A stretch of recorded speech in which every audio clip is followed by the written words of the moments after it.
Pour réutiliser la mise en forme que vous avez créée pour un tableau, ceci est très simple. Il vous suffit tout d'abord de sélectionner votre tableau. Donc ici, le tableau avec sa mise en forme, je le sélectionne de cette manière. Donc vous voyez ici, je sélectionne chacune de ces cellules.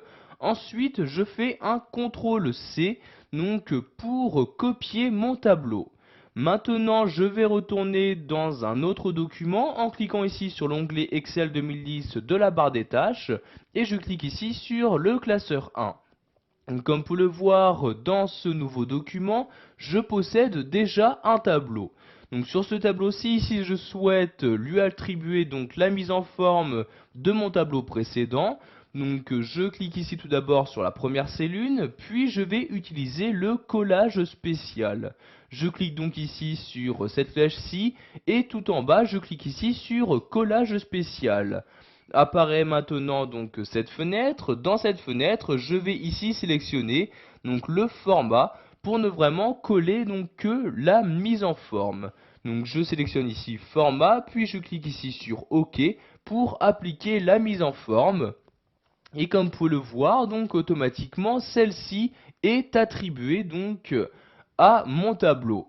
Donc vous pouvez voir ici par exemple que l'italique a bien été attribué, donc le jaune en fond également été attribué. Il faut tout de même faire attention aux différents formats de cellules. En effet, donc vous voyez si je retourne dans mon ancien document, donc ici le tableau d'entreprise, vous pouvez voir ici que si je compte donc la troisième, quatrième, la cinquième colonne, il s'agit donc du format date. Si je retourne ici dans mon autre document et je regarde ici classeur 1, si je regarde la cinquième colonne, il s'agit du total des achats et vous pouvez voir qu'il s'agit bien du format date qui lui a été attribué. Vous devrez donc, après avoir ici collé votre mise en forme, remodifier manuellement donc les différents formats de cellules. Donc, par exemple ici, la date de naissance, je sélectionne les cellules, je vais ensuite sur format, puis tout en bas ici sur format de cellules, et je sélectionne ici bien date comme ceci. Donc je sélectionne la date, donc ce type de date, puis je clique ici sur OK comme ceci, et vous avez bien le format de cellule qui a été modifié. Donc ici je vais devoir faire de même pour ici donc ces cellules-ci, donc le total des achats.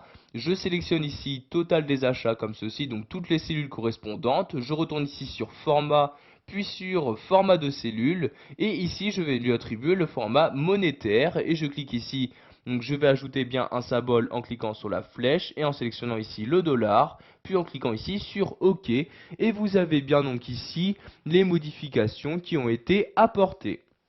Voilà, vous savez maintenant comment déplacer des mises en forme sous Excel 2010.